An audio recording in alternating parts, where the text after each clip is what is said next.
ప్రభునందు ప్రియమైన విశ్వవాణి సజీవ దర్శనం వీక్షకులకు ప్రభు అయిన యేసుక్రీస్తు వారి ఘనమైన నామంలో శుభములు. ప్రియమైన దేవుని బిడ్డలారా, ప్రభు గురించి, ప్రభు రాకడ గురించిన ప్రవచన మాటలు మనం వింటూ ఉన్నాం.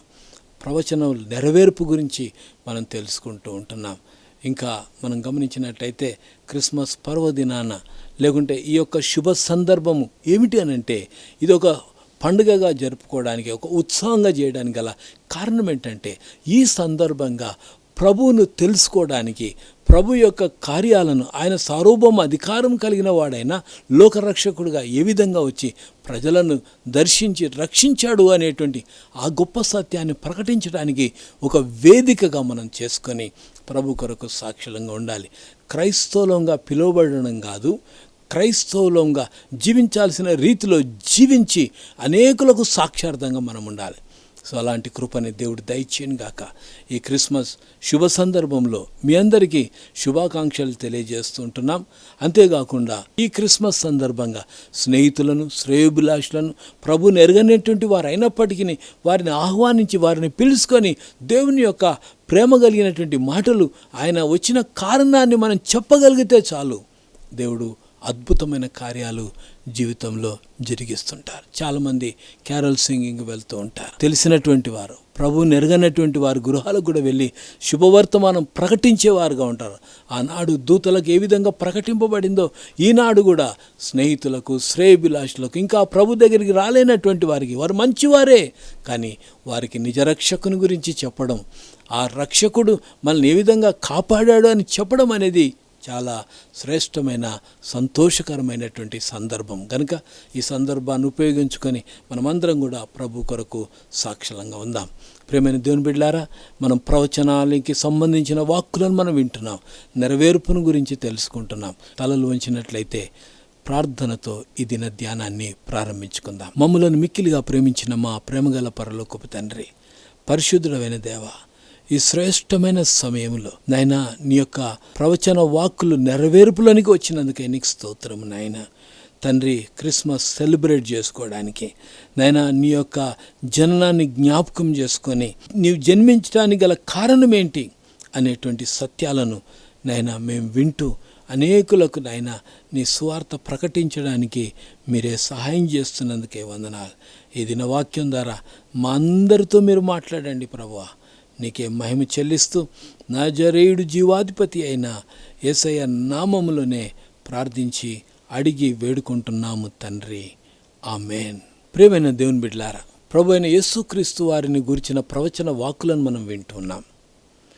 వాస్తవానికి ప్రభు ఈ లోకానికి రావడానికి ఆయన ఉద్దేశం ఏమిటి అనేది మనం ఆలోచన చేసినట్లయితే, పాపము నుంచి విడుదల పొందుకొని ఒక శ్రేష్టమైన నీతి కలిగిన జీవితాన్ని జీవించడానికి, రక్షణ అనుభవం పొందుకొని ప్రభు కొరకు సాక్షులుగా ఉండి అనేకులకు దీవెనకరంగా ఉండటానికి మనం పిలువబడ్డాం. ఆదికాండం 28వ అధ్యాయము 14వ వచనాన్ని మనం చూసినట్లయితే, దేవుడు ఇస్సాకు కుమారుడైన యాకోబు సంతానంతో చేయబోతున్నటువంటి నిబంధన గురించి, ఒడంబిక గురించి మాట్లాడుతున్నాడు.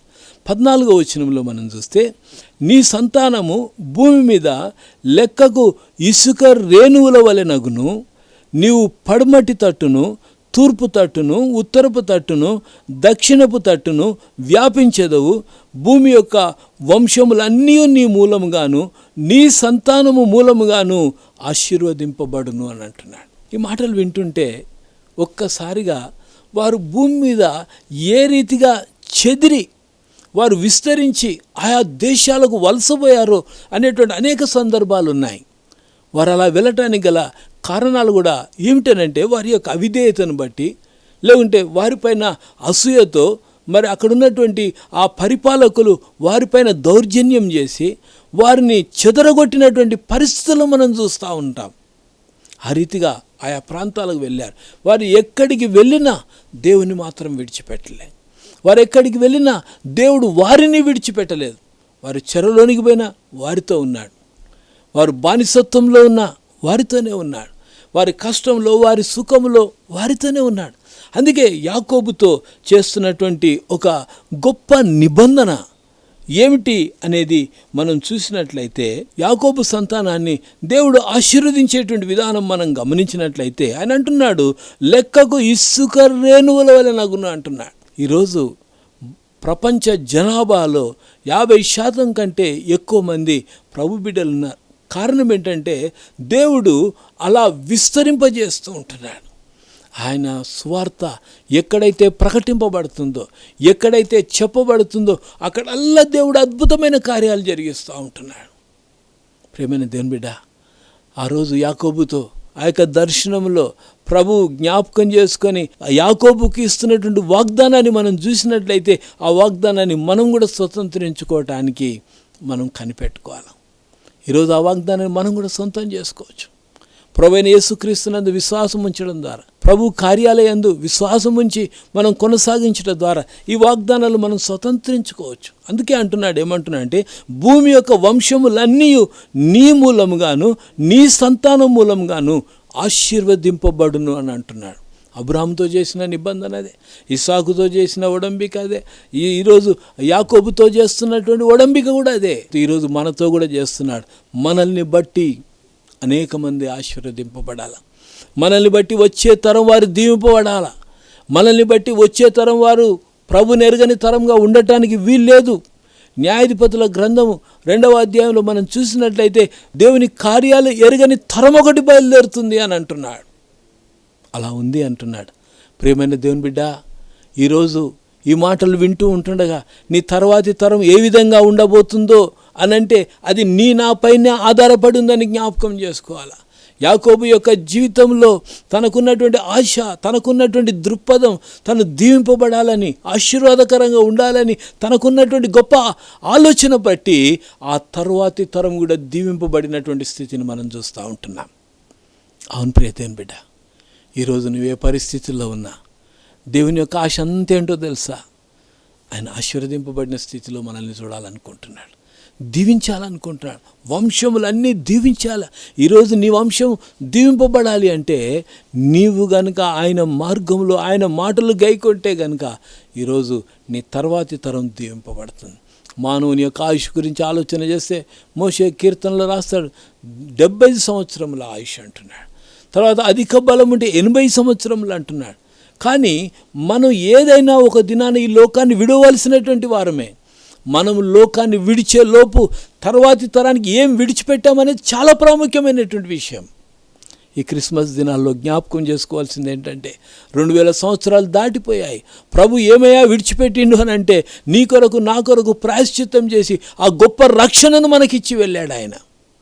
అంతకంటే ఇంకెక్కువ ఏం కావాలో ప్రియ దేవుని బిడ్డ? విలాసవంతమైన జీవితాన్ని జీవించడానికి తప్పేమి లేదు, ఉన్నవారు అనుభవించవచ్చు.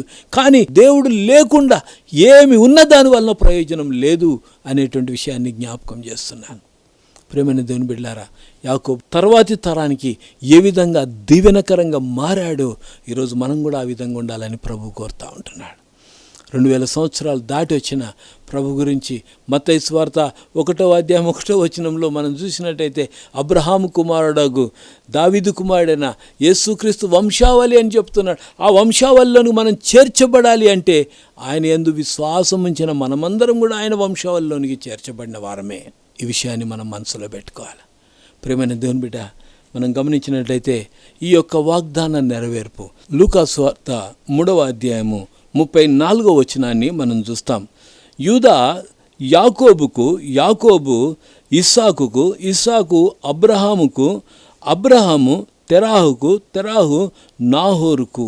ఇక్కడ మనం గమనించినట్లయితే ఈ వంశావళి పట్టికని తీసుకొచ్చినప్పుడు దేవుడు ఏ రీతిగా మరి ఆశీర్వదించాడు. యూదా నుంచి తీసుకుంటే యూదా యాకోబుకు, యాకోబు ఇస్సాకుకు, ఇస్సాకు అబ్రహామునకు, అబ్రహాము తెరాహుకు అని ఇక్కడ జ్ఞాపకం చేస్తూ ఉంటున్నాడు. అవును ప్రియ దేవుని బిడ్డ, ఈరోజు మన తర్వాతి తరం వారు మనల్ని జ్ఞాపకం చేసుకోవాలి అంటే మన జీవితాలు ప్రభు కోరినటువంటి విధంగా, ప్రభు దేని కొరకైతే వచ్చాడో ఆ వచ్చినటువంటి ఆ సత్యాన్ని మన బిడ్డలు తెలుసుకొని వారు దేవునికి మహిమకరంగా ఉండాలి. క్రిస్మస్ దినాలలో మరి కొన్ని రోజులైతే మనం క్రిస్మస్ పండుగ జరుపుకోబోతున్నాం, ఉత్సవం జరుపుకోబోతున్నాం. ఈ జరుపుకోవడం ఏదో ఆనందదాయకంగా ఏదో సంతోషంగా ఉండటానికి, లేదంటే విలాసవంతంగా ఉండాలని, ఇంకేదో రీతిలో మనం అనేకులకు ఆకర్షణీయంగా ఉండటానికి ప్రయత్నాలు చేయడం కాదు, కానీ రక్షకుడైన యేసు క్రీస్తును గూర్చినటువంటి పరిచయం వారికి అందేలాగా మనం ప్రయత్నాలు చేయాలి. ఈ లోకయాత్రలో మనం కొనసాగుతుండగా ప్రియమైన దేవుని బిడ్డ, ఎన్నో పరిస్థితులు ఉంటాయి. అందుకే అంటాడు, ఈ లోకయాత్రలో నే సాగుచుండగా ఒకసారి నవ్వు ఒకసారి ఏడుపు అనేటువంటి ఒక పాట కూడా ఉంది.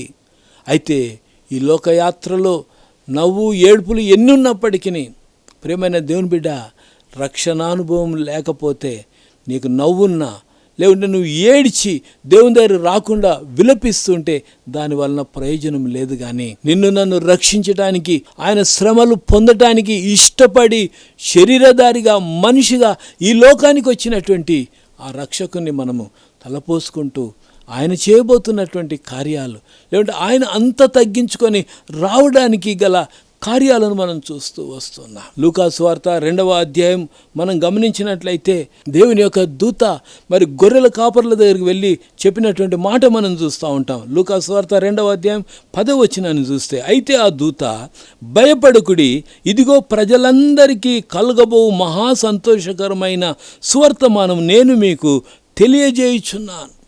దావీదు పట్టణమందు నేడు రక్షకుడు మీ కొరకు పుట్టి ఉన్నాడు. ఈయన ప్రభు అయిన క్రీస్తు, అభిషిక్తుడు. ప్రేమైన దేవుని బిడ్డ, ఈరోజు ఆ ప్రభు దగ్గరికి వెళ్దామా? ఆ ప్రభువుని గురించి ప్రకటిద్దామా? ఆ ప్రభువుని గురించినట్టు ఆ వార్త నశించుచున్న వారికి వెరితనమే, కానీ రక్షింపబడుచున్న మనకు అది దేవుని యొక్క శక్తి అయింది. ఆ శక్తిని అందరికీ పంచిపెడదాం. అయితే ప్రభువును రక్షకుడు అనేటువంటి ఈ వార్త ప్రజలందరికీ ప్రకటింపబడటానికి మన వంతుగా మనం చేయవలసినటువంటి పని ఏమిటంటే, క్రైస్తవులు మన పేరు పెట్టబడినటువంటి వారంగా కాకుండా మన జీవితం ద్వారా ప్రభువును గురించి పరిచయం చేసే వారంగా ఉండాలి. ప్రభు బిడ్డలు ఈ విధంగా ఉంటారా అనేది ఒక అనుభవం మనల్ని చూసినప్పుడు మన జీవితం ద్వారా అనేక మంది ఆ రక్షణ సువార్తను విని ఆ ప్రభువుని రక్షకునిగా స్వీకరిస్తే అంతకంటే ధన్యకరమైనటువంటిది మరొకటి లేదు. అవును ప్రియ దేవుని బిడ్డలారా, ఈరోజు దేవుడు మనల్ని ప్రేమిస్తున్నాడు. ఈరోజు దేవుడు మన జీవితంలో గొప్ప కార్యం చేయడానికే ఆయన ఈ లోకానికి వచ్చాడు. ఆయన జన్మించాడు, బాగానే ఉంది. కానీ కన్యక గర్భం ద్వారా ఆయన జన్మించినటువంటి ఆయన ఆదికాండం 3వ అధ్యాయం 15వ వచన ప్రవచన నెరవేర్పుగా కూడా మనం అర్థం చేసుకోవాలి. కారణం ఏంటంటే, కన్యక గర్భ స్త్రీకి జన్మించినటువంటి వాడు. ప్రేమైన దేవుని బిడ్డ, ఈరోజు మనం కూడా నూతన జన్మ అనుభవం కలిగినటువంటి మనం పేరుకు మాత్రమే క్రైస్తవంగా కాకుండా క్రైస్తవ జీవితం ద్వారా అనేకులను ప్రభు చెంతకు ఆకర్షించే జీవితం దేవుడు మనకు అనుగ్రహించి ఈ యొక్క సెలబ్రేషన్ ఏదైతే మనం చేయబోతున్నామో, స్టార్స్ అని, డెకరేషన్ అని, ఆర్భాటం అని ఏవైతే చేస్తున్నామో అవి అవతల వ్యక్తి ప్రభు చెంతకు ఆకర్షింపబడే విధంగా ఉండటానికి మన జీవితంలో మనం ముందుకు సాగాలి. అలాంటి గొప్ప కృప ప్రబిడ్డలమైన మనకు దేవుడు దయచేయునుగాక. ఆమేన్. ప్రేమ నమ్మకం గల పరలోకపు తండ్రి, పరిశుద్ధుడైన దేవా, నీకే స్తోత్రము నాయన. మాకు అనుగ్రహించిన ఈ శ్రేష్టమైన సమయం నాయన, నీ జననం గురించినటువంటి వార్త నశించుచున్న వారికి వెర్రితనంగానే ఉంటుంది నాయన. కానీ రక్షింపబడుచున్న పాపికి అది నీ శక్తి అయి ఉంటుందని నమ్మి నిన్ను స్తుతిస్తూ ఉంటున్నాం ప్రభా. ఈ యొక్క దినాల్లో ప్రభా, మా జీవితాలు అనేకులను ఆకర్షించాలి ప్రభా. మా జీవితాల ద్వారా నువ్వెవరో తెలుసుకోవాలి ప్రభా.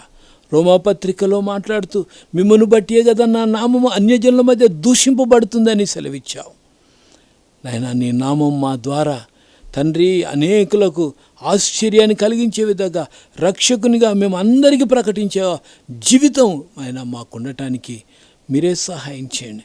ఎవరైనా దారి తప్పిపోయి ఉంటే ఈ సందర్భంలో నా తండ్రి తినని మార్గంలోనికి వచ్చి నాయన నీ పేరు పెట్టబడిన ప్రజలుగా అనేకులకు దీవెనకరంగా ఉండే కృపను మీరు దయచేయండి తండ్రి. నీకే మహిమ చెల్లిస్తూ నాజరేయుడు జీవాధిపతి అయిన యేసయ్య పరిశుద్ధమైన నామంలో ప్రార్థించి అడిగి వేడుకుంటున్నాము తండ్రి. ఆమేన్. మన ప్రభు అయిన యేసుక్రీస్తు వారి కృప, తండ్రి అయిన దేవుని ప్రేమ, పరిశుద్ధాత్మని అన్యోన్య సహవాసం వాక్యం విన్న బిడ్డలకి ఇప్పుడు ఎల్లప్పుడూ సదాకాలం తోడై నడిపించునుగాక. ఆమెన్.